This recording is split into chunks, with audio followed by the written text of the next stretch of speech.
घरमा आएर चाहिँ मलाई अब्सेसन जस्तै भएको थियो कोच। नमस्ते टासी दिले फ्याबुलो एभ्रिवान। आज म फेरि दुबारा अनबक्सिङ भिडियो लिएर आएको छु। आज चाहिँ मसित छ 1 2 3टा चिज अनबक्स गर्नुको लागि है। यतिमा चाहिँ this one is most important and precious है। सो त्यसलाई चाहिँ म लास्टमा खोल्छु। सबसे फर्स्ट चाहिँ यो म अनबक्स गर्दैछु है। यो चाहिँ हो रेगुलर हाम्रो चिज है। यो चाहिँ हो मेरो सनस्क्रिन हो। सनस्क्रिन रेनीको है। म चाहिँ यो सनस्क्रिन युज गर्छु किनभने मलाई म फाउन्डेसन्सहरू युज गर्दिनँ। मलाई फाउन्डेसन्सहरूको बारेमा इतना आइडिया छैन। तर यसमा यो चाहिँ अलिकति ग्लोवी लुक दिन्छ त्यही कारण अनि यसले सनस्क्रिनको पनि काम गर्छ। द्याट्स वाइ यो है एउटा चाहिँ यो हो जो चाहिँ मेरो रेगुलर युज गर्ने हो अनि अल टाइम युज गर्ने पनि हो। सो फेभरेट पनि हो। तपाईहरुलाई पनि मन पऱ्यो भने लिन सक्नुहुन्छ। र अर्को चाहिँ मोस्ट इम्पोर्टेन्ट भनौँ न यो चाहिँ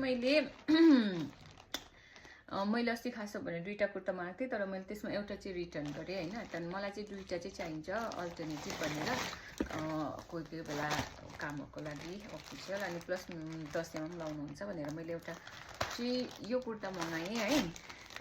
तर यसको साइज चाहिँ मलाई अलिकति डाउट छ किनभने यसको बस्ट चाहिँ अलिकति साइज ठुलो थियो नि त मेरो रेगुलर भन्दा।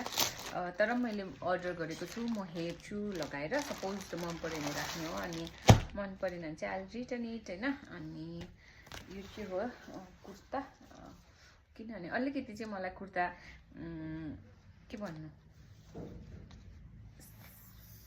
But I don't no exactly के भन्छ झमझम परेको चाहिएको थियो फेदमा लागि फिल त्यो एउटा गर्लीवाला फिल गर्नु लागि किनभने सो सिम्पल कुर्तामा चाहिँ त्यो एउटा वा मजा आउँदैन नि। जो जामावाला जस्तै कुर्तामा चाहिँ यसको नाम चाहिँ दिमागमा आउँदैछ तर मलाई रियली भन्नुको लागि चाहिँ आएन किनभने म बेसी कुर्ताहरू लाउँदिनँ त्यही कारण मलाई याद छैन। यसको नाम चाहिँ अनारकली टाइप्स यस कुछ त्यस्तै होला। यो लाइक जसको चाहिँ यो ठुलो हुन्छ अनि जो लाउँदा चाहिँ गर्लीवाला फिलिङ आउँछ नि एउटा लेडी केचीवाला फिल त्यसको लागि चाहिँ मैले यो किनेको है।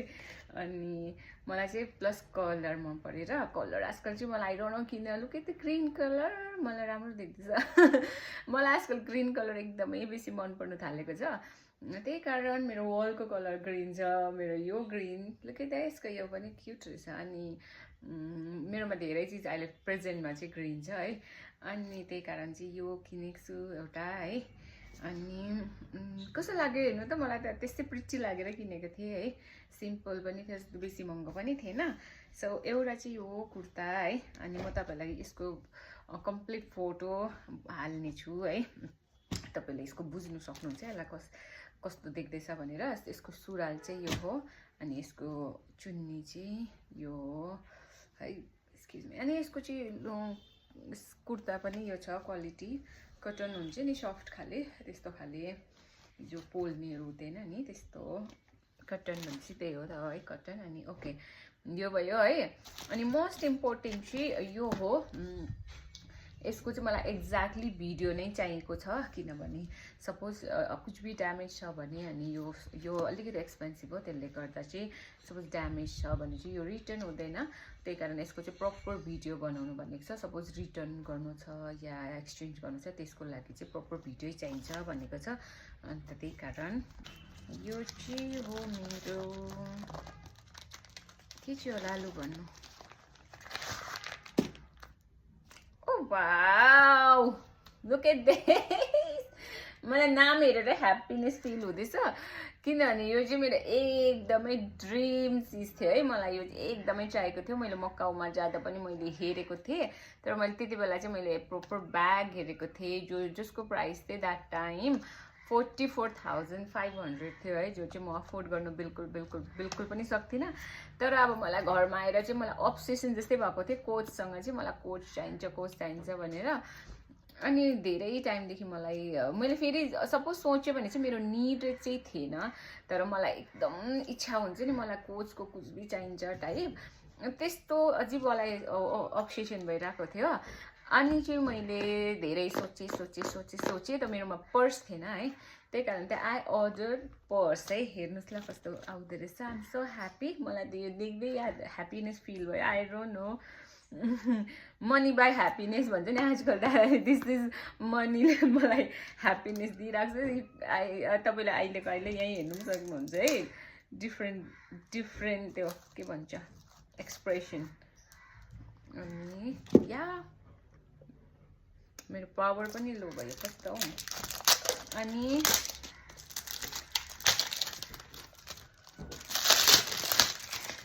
यो चाहिँ यस्तो यसको कभर आएको छ है। Wow look at this. Oh I am so happy हो। यस्तो अनबक्सिङ फर्स्ट टाइम होला हौ। आफै ह्याप्पी हौँ न। म फर्स्ट हेरिहाल्छु होला चाहिँ। This is purse. कस्तो मन पर्यो मलाई त, ह्याप्पी भयो देखेर। लाइक मलाई चाहिँ यस्तो कम्पाउन्ड मनपर्छ। पर्समा चाहिँ यो चाहिँ जग्गा चाहिन्छ मलाई है, अनि पैसा पनि लामो लामो राख्नु मजा लाग्छ नि त, त्यही कारण यो चाहिँ मेरो फर्स्ट पर्चेज हो है। अनि यसमा पनि रहेछ अझै जग्गा। अनि यसको चाहिँ लुक यस्तो छ। कस्तो लाग्यो तपाईँहरूलाई?